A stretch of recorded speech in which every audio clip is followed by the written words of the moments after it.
Here you see rows of cardboard boxes in which we keep our files.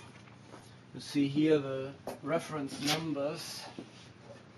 With these numbers we are able to find every volume, every file, and well, it's our task to keep those files and to make sure that they can be found again, so to write catalogues, to make lists for our use and for the use of the people who want to get information from the archives.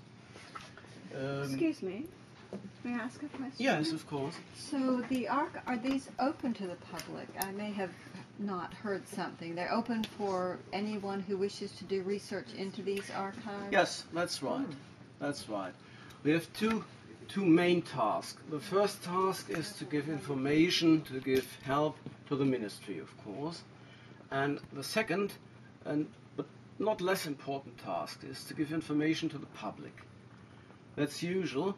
There's a Federal Archives law since 1988, and there it is stipulated that, well, generally spoken, every file older than 30 years is open to the public. And we have a reading room. 30 years. Okay. 30 years rule, yes. The 30 years rule is very common, also in other countries.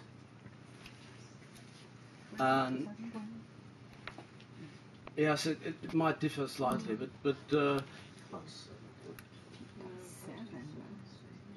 I think the Vatican archives have longer. 300 years. No, quite. It's 70. I think. Well, and of course we have a reading room, like all bigger archives, and every day there are about 1 or 2 dozen scholars reading our files. We are open not only to scholars, we are open virtually to everybody, and so it's also journalists who come to us, and you may come for private matters. If you know your great-great-great-uncle was an employee of the ministry, you might research your family history here. That's also done, not so very seldom, and it's not limited, the purpose for which you come here. It's also only a question, how old are the files? Do they make an appointment, or what's the process? Yes, of course, it's useful to write in advance, and we beg that you write in advance, because, you know, firstly, the reading room might be complete, might be full at the time you want to come. And more important, we have about 25,000 running meters of files. That's about a running meter, shelf board of 1 meter length. How much is that? 25,000. 25,000. And with that we are, well, an archive of medium size. Of course, the Federal Archives are much bigger. But it's quite impressive, and of course we know much, but we don't know each and every file. And so if you write us, if you give us a topic of your research, what you would like to know, then we at first will consult the catalogues of which I have spoken and look up, well, where could be files which give the requested information, and then we write you back and tell you, well, it's useful that you come, or I'm sorry, we don't have the information, and therefore we beg that you write in advance. Yes. How do you maintain the security of the documents? I mean, you don't let people just wander around on their own, do you? Well, of course, there is always someone of the staff in the reading room. That's the first and most important measure, I think. There are cameras. But, well, to be honest, if anyone really wants to steal documents, he would be able to do so. that cannot behind that. Only if you lock the Yeah. depository and don't give them, that's not that. But they can't come back here, right? Or they can? No, No. not. There's special depository staff, 3 people who fetch the files to the reading room and to bring them back.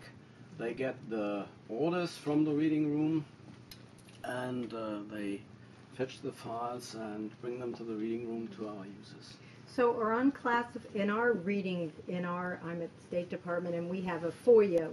We have our documents that are younger than 20 years. But we have classified and unclassified documents. So when we get a FOIA request, and Freedom of Information request, and we can get those, either people can walk in or people can write to us or email us. But then a reviewer with subject knowledge of the subjects they're requesting, have to review the material if they're not yet classified. And then if they can be given to them, they redact certain passages or names or whatever.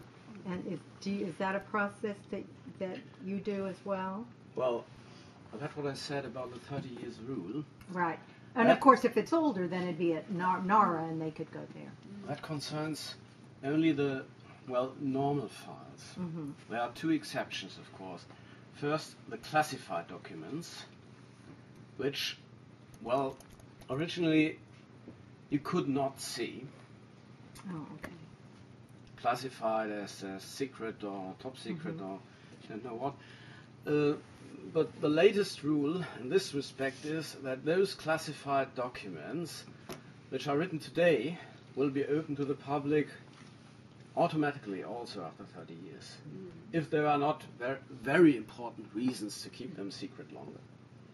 It's limited Yes, that's what by we do. now. And there's a second sort of documents, those who apply to single persons. And there are longer terms. It's about, 30 Jahre nach dem Tode?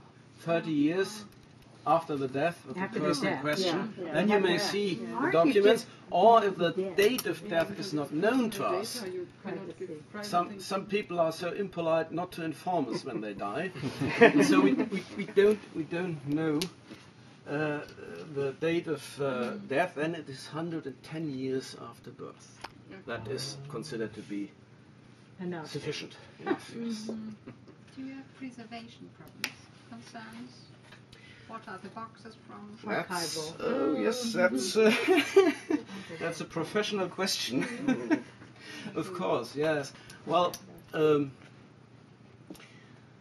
our task is not only to make catalogs, to make lists, to inform the public, to inform the ministry.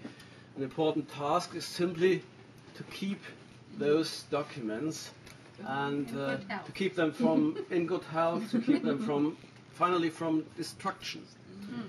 You know probably, I don't need to tell you, that modern paper tends to get very frail with the years by quite normal environmental influences.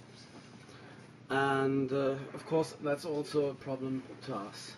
So we try to keep this room air conditioned, and we check the climate within this room and within all our depositories. That's the first and an important measure, of course. We try to keep the temperature by about 16, 17 degrees, and the humidity, the relative humidity, at about 50%.